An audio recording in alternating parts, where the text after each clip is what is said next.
2026ರಲ್ಲಿ ಪದ್ಮಶ್ರೀ ನನಗೆ ದೊರಕಿದ್ದು ಬಹಳಷ್ಟು ಆನಂದ ಆಗ್ಯದ. ಇದರಲ್ಲಿ ನಾನು ರಾಷ್ಟ್ರಪತಿಗಳು, ಆಮೇಲೆ ಹೋಮ್ ಮಿನಿಸ್ಟ್ರು, ಪ್ರೈಮ್ ಮಿನಿಸ್ಟ್ರು ನನ್ನನ್ನು ಗುರುತಿಸಿ ನನಗೆ ಪದ್ಮಶ್ರೀ ಕೊಟ್ಟದ್ದಕ್ಕಾಗಿ ನಾನು ವೈಯಕ್ತಿಕ ಹಾಗೂ ನನ್ನ ಸಂಸ್ಥೆಯ ವತಿಯಿಂದ ಅವರಿಗೆ ತುಂಬ ಆಭಾರಿ ಇದ್ದೇವೆ. ನಾನು ಸುಮಾರು 42 ವರ್ಷ ಈ ಕರ್ನಾಟಕ ಲಿಂಗಾಯತ ಶಿಕ್ಷಣ ಸಂಸ್ಥೆಯ ಕಾರ್ಯಾಧ್ಯಕ್ಷನಾಗಿ ಈ ಉತ್ತರ ಕರ್ನಾಟಕದಲ್ಲಿ, ಅದರಲ್ಲಿ ಹಳ್ಳಿಯಲ್ಲಿ ಹೆಚ್ಚಿನ ಶಿಕ್ಷಣ ಸಂಸ್ಥೆಯನ್ನು ಮುಟ್ಟಿಸ್ಲಿಕ್ಕೆ ನಾನು ಪ್ರಯತ್ನ ಮಾಡಿದ್ದೀನಿ. ಈ ಭಾಗ ಶಿಕ್ಷಣದಿಂದ ವಂಚಿತ ಆಗಿತ್ತು. ಬಹಳಷ್ಟು ಹೊಸ ಹೊಸ ಕೋರ್ಸ್ಗಳು, ಹೊಸ ಕಾಲೇಜುಗಳನ್ನು ನಾನು ಪ್ರಾರಂಭ ಮಾಡಿದೆ. ಇವತ್ತಿನ ಸುಮಾರು ಈ ಸಂಸ್ಥೆಯಲ್ಲಿ 318 ಸಂಸ್ಥೆಗಳನ್ನು ಈಗ ನಡೆಸ್ತಾ ಇದ್ದೇವೆ.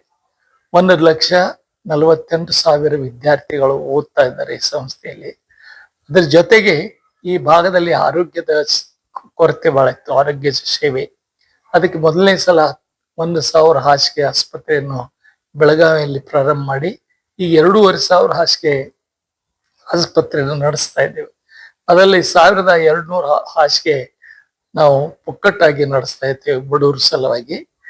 ಮತ್ತು ಇದನ್ನ ಬಿಟ್ಟು ಬೇರೆ ಬೇರೆ ಸ್ಥಳಗಳಲ್ಲಿ ಸ್ಯಾಟಲೈಟ್ ಹಾಸ್ಪಿಟಲ್ ಅಂತ ಗೋಕಾಕದಲ್ಲಿ, ಚಿಕ್ಕೋಡಿಯಲ್ಲಿ, ಅಂಕೋಲಾದಲ್ಲಿ, ಬೇರೆ ಸ್ಥಳದಲ್ಲಿ ನಾವು ಆಸ್ಪತ್ರೆಗಳನ್ನು, ಮಹಾರಾಷ್ಟ್ರದ ಚಂದಗಢದಲ್ಲಿ, ಪುಣಾದಲ್ಲಿ ನಾವು ಆಸ್ಪತ್ರೆಗಳನ್ನು ನಡೆಸ್ತಾ ಇದ್ದೇವೆ. ಬರುವ ವರ್ಷ ಹುಬ್ಬಳ್ಳಿಯಲ್ಲಿ 1,000 ಹಾಸಿಗೆ ಆಸ್ಪತ್ರೆಯನ್ನು ನಾವು ಪ್ರಾರಂಭ ಮಾಡಿದ್ದೀವಿ. ಈಗಾಗಲೇ ಕಾರ್ಯರೂಪದಲ್ಲಿ ಬಂದದ. ಅದರ ಜೊತೆಗೆ ಅಲ್ಲಿ ಸುತ್ತಮುತ್ತ ಸುಮಾರು ಶಿಗ್ಗಾಂವ್ ಇರ್ಬೋದು, ಬೇರೆ ಬೇರೆ ತಾಲೂಕಾ ಪ್ಲೇಸ್ದಲ್ಲಿ ನಾವು ಸ್ಯಾಟಲೈಟ್ ಹಾಸ್ಪಿಟಲ್ಗಳನ್ನು ಪ್ರಾರಂಭ ಮಾಡಿದ್ದೀವಿ. ಇನ್ನೂ ಮಾಡಲಿಕ್ಕೆ ಯೋಜನೆಗಳನ್ನು ಹಾಕಿದ್ದೀವಿ. ಅದಕ್ಕೆ ಇಡೀ ಉತ್ತರ ಕರ್ನಾಟಕದ ಮತ್ತು ದಕ್ಷಿಣ ಮಹಾರಾಷ್ಟ್ರದ ಈ ಭಾಗದಲ್ಲಿ ಕ್ಯಾನ್ಸರ್ ಆಸ್ಪತ್ರೆ ಆಗಿತ್ತು. 300 ಹಾಸಿಗೆ ಕ್ಯಾನ್ಸರ್ ಆಸ್ಪತ್ರೆ ಹೋದ ವರ್ಷ ಅದನ್ನು ಮಾನ್ಯ ರಾಷ್ಟ್ರಪತಿಗಳು ಬಂದು ಉದ್ಘಾಟನೆ ಮಾಡಿದ್ದು. ಇದು ಒಂದು ಬಹಳ ಮಹತ್ವದ ವಿಷಯ.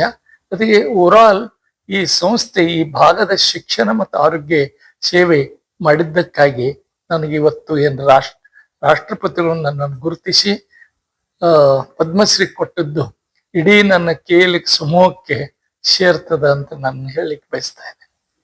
ತಾವು ಗ್ರಾಮೀಣ ಪ್ರದೇಶದಿಂದ ಬಂದವರು, ಹಳ್ಳಿ ಒಂದು ಹಿಂದುಳಿದಿರ್ತಕ್ಕಂಥ ಹಳ್ಳಿ ಸಂಸ್ಥೆಯನ್ನ ಇಷ್ಟು ದೊಡ್ಡ ಮಟ್ಟಕ್ಕೆ ಬೆಳೆಸಿದರೆ ಇದರ ಹಿಂದೆ ತಮ್ಮ ಶ್ರಮ, ಒಂದು ಛಲ, ಒಂದು ಸಾಧನೆ ಅಥವಾ ಕೌಟುಂಬಿಕ ಪರಿಸರ ಯಾವ ರೀತಿ ಪ್ರೇರಣೆ ನೀಡ್ತದೆ? ಮೊದಲನೇದು, ನಮ್ಮ ಮನೆಯಲ್ಲಿ ಮೊದಲಿಂದಲೂ ಶಿಕ್ಷಣದ ವಾತಾವರಣ ಇತ್ತು. 1946ರಲ್ಲಿ ನಮ್ಮ ತಂದೆಯವರು ಒಂದು ಸಣ್ಣ ನಮ್ಮ 3,000 ಜನಸಂಖ್ಯೆಯಲ್ಲಿ ಒಂದು ಹೈಸ್ಕೂಲ್ ಅನ್ನು ಪ್ರಾರಂಭ ಮಾಡಿ ಇವತ್ತು ಆ ಭಾಗದಲ್ಲಿ ಶಿಕ್ಷಣ ಪ್ರಸಾರವನ್ನು ಮಾಡಿದ್ದು, ಅದರ ಪರಂಪರ ನಾವು ಇವತ್ತು ಮುಂದುವರೆದಿದ್ದೀವಿ.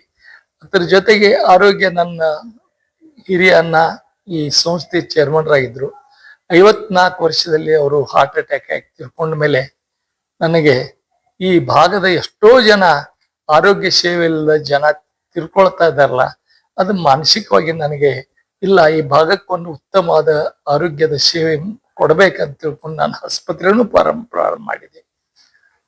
ಇದ್ರ ಜೊತೆಗೆ ನಾನು ಸಹಕಾರಿ ಸಂಘ, ಸಕ್ಕರೆ ಕಾರ್ಖಾನೆ ಇರ್ಬೋದು, ಸಹಕಾರಿ ಮಹಿಳಾ ಬ್ಯಾಂಕ್ ಇರ್ಬೋದು, ಸಹಕಾರಿ ಬ್ಯಾಂಕ್ ಇರ್ಬೋದು, ಇವೆಲ್ಲ ಸಹಕಾರ ತಳದ ಮೇಲೆ ಸುಮಾರು 50 ವರ್ಷ ಆಯ್ತು ಸಹಕಾರದಲ್ಲಿ ಕೆಲಸ ಮಾಡ್ತಾ ಇದ್ದೀನಿ.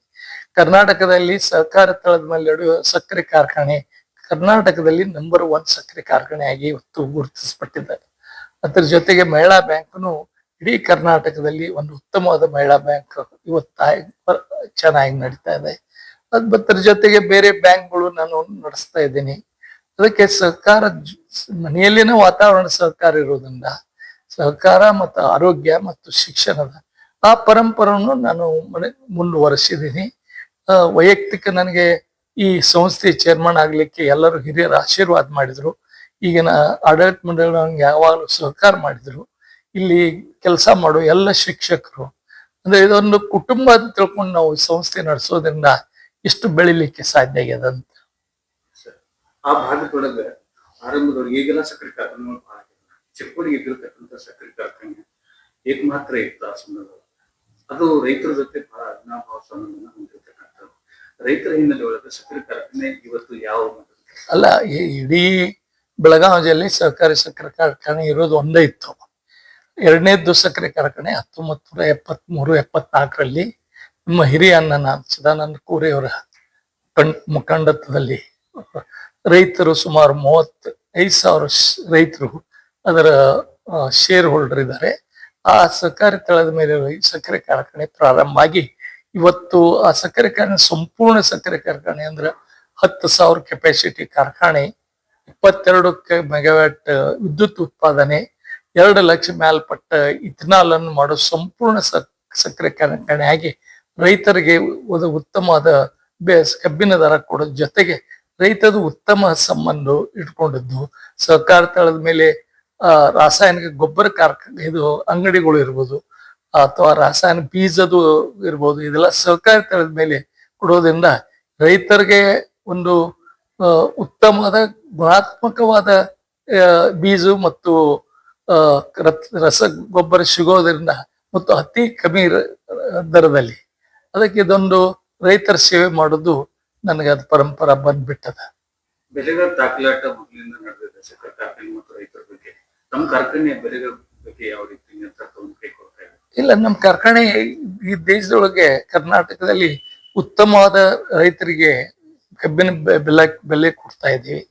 ರೈತರು ಅಷ್ಟೇ ಅಲ್ಲ, ಸಂಪೂರ್ಣ ರೈತರಿಗೆ ಆರೋಗ್ಯದ ವಿಮಾ ಮಾಡಿದ್ದೀವಿ. ರೈತರು ತಿರ್ಕೊಂಡ್ರ ಅವ್ರಿಗೆ ವಿಮಾ ಸಿಗುವಂತ ವ್ಯವಸ್ಥೆ ಮಾಡಿದ್ದೀವಿ. ಕಾರ್ಮಿಕರಿಗೆ ತಿರ್ಕೊಂಡ್ರೆ ವಿಮಾ ಸಿಗುವ ವ್ಯವಸ್ಥೆ ಮಾಡಿದ್ದೀವಿ. ಅಂದ್ರೆ ಸಂಪೂರ್ಣ ರೈತರ ಜವಾಬ್ದಾರಿ ನಾವು ಆ ಕಾರ್ಖಾನೆಯಿಂದ ಮಾಡ್ತಾ ಇದ್ದೀವಿ. ಇಷ್ಟು ದೊಡ್ಡ ಪ್ರಮಾಣದ ಕೆಲಸ ಮಾಡಿರ್ತಕ್ಕಂಥ ತಮ್ಗೆ ಅನೇಕ ಸವಾಲುಗಳು ಎದುರಾಗುವ ಸಾಧ್ಯತೆಗಳು ಇರ್ತಿರ್ತವೆ. ಆ ರೀತಿ ಸವಾಲುಗಳನ್ನ ತಾವು ಯಾವ ರೀತಿ ಅಲ್ಲ, ಸವಾಲು ನೋಡಿ, ಜೀವನದಲ್ಲಿ ಸವಾಲು ಇದ್ದೇ ಇರೋದ. ಆ ಸವಾಲುಗಳನ್ನು ಸಂಪೂರ್ಣ ಎದುರಿಸೋದು ಇದೊಂದು ಸಮಾಜದ ನಮ್ಮದು ಶೈಲಿ.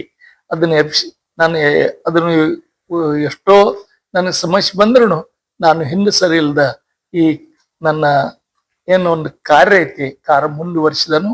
ಇವತ್ತು ನಾನು ಮುಂದುವರಿಸ್ತಾ ಇದ್ದೀನಿ. ಶೈಕ್ಷಣಿಕವಾಗಿ ಮಾತಾಡೋದು, ತಾವೆಲ್ಲ ಮೌಲ್ಯಗಳ ಜೊತೆ ಇಟ್ಟುಕೊಂಡು ಬೆಳೆದವರು, ತಮ್ಮ ಸಂಸ್ಥೆಯಿಂದ ಮೌಲ್ಯಗಳನ್ನು ಮತ್ತು ಶೈಕ್ಷಣಿಕ ಗುಣಮಟ್ಟನ ಕೊಡ್ತಾ ಇದ್ದಾರೆ. ಆಧುನಿಕ ಸಂದರ್ಭದೊಳಗ ಒಂದು ಕೂಗಿದೆ, ಆಧುನಿಕ ಶಿಕ್ಷಣ ವ್ಯವಸ್ಥೆ ವ್ಯಾಪಾರೀಕರಣ ಆಗಿ ಮೌಲ್ಯಗಳು ಕುಸಿದೋಗಿದ್ದಾವ ಅಂತ ತಿಳ್ಕೊಂಡು ಒಂದು ನೋವಿನ ಮಾತನ್ನು ಕೇಳುತ್ತಾರೆ. ಅಲ್ಲ, ಅದು ಸತ್ಯವಾದ ವಿಷಯ. ಆದ್ರೆ ಈ ಸಂಸ್ಥೆ ಪ್ರಜಾಪ್ರಭುತ್ವದಲ್ಲಿದೆ. ಕರ್ನಾಟಕ ಲಿಂಗಾಯತ ಶಿಕ್ಷಣ ಸಂಸ್ಥೆ 110 ವರ್ಷ ಆಯ್ತು. ಶಿಕ್ಷಣ ಪ್ರಸಾರಕ್ಕಾಗಿ ಹುಟ್ಟಿದ್ದದ, ಹಣ ಮಾಡ್ಲಿಕ್ಕೆ ಹುಟ್ಟಿದ್ದಿಲ್ಲ. ಈಗೇನಾಗಿದೆ, ಬಹಳಷ್ಟು ಶಿಕ್ಷಣ ಸಂಸ್ಥೆಗಳು ಕುಟುಂಬ ಶಿಕ್ಷಣ ಸಂಸ್ಥೆ ಆಗಿದಾವೆ. ಕುಟುಂಬ ಶಿಕ್ಷಣ ಸಂಸ್ಥೆ ಆದ್ಮೇಲೆ ವೈಯಕ್ತಿಕ ಇಂಟ್ರೆಸ್ಟ್ ಆಗ್ತದೆ. ಇಲ್ಲಿ ವೈಯಕ್ತಿಕ ಇಂಟ್ರೆಸ್ಟ್ ಯಾರ್ದಿಲ್ಲ. ಇಲ್ಲಿ ಸಮಾಜದ ಇಂಟ್ರೆಸ್ಟ್, ಸಮಾಜಕ್ಕೆ ಶಿಕ್ಷಣ ಕೊಡೋದು, ಸಮಾಜದ ಆರೋಗ್ಯ ಸೇವೆಯನ್ನು ಕೊಡೋದು ತಿಳ್ಕೊಂಡು ಈ ಸಂಸ್ಥೆ ಇವತ್ತಿನ ತನಕ ಬೆಳೆದದ. ಮತ್ತು ವ್ಯಾಪಾರೀಕರಣ ಆದದ್ದು ಬೇರೆ ಇರ್ಬೋದು, ಆದ್ರೆ ಈ ಸಂಸ್ಥೆ ಹೇಳಿದಿಲ್ಲ, ಇಲ್ಲಿ ಮಾಲೀಕರು ಯಾರಿಲ್ಲ, ಮಾಲೀಕರನ್ನ ಸಮಾಜ. ಅದಕ್ಕೆ ಇರೋದ್ರಿಂದ ಇದಕ್ಕೆಂದು ವ್ಯಾಪಾರೀಕರಣ ಆಗುವ ಪ್ರಶ್ನೆ ಇಲ್ಲ. ಮುಂದಿನ ನಿರ್ಧಾರಗಳು ನಾನೀಗ 80 ವರ್ಷ ಬರ್ತಾ ಇದ್ದಾವೆ ನನಗೆ. ನಾನು ಈ ಸಂಸ್ಥೆಯಿಂದ ಈಗ ರಿಟೈರ್ ಆಗಿದ್ದೀನಿ. ಮುಂದೆ ಹಂಗೆ ಸಮಾಜ ಸೇವೆ ಮಾಡ್ಲಿಕ್ಕೆ ನನ್ನ ಜೀವ ಇರತಕ್ಕ ಸಮಾಜ ಸೇವೆ ಮಾಡ್ತೀನಿ.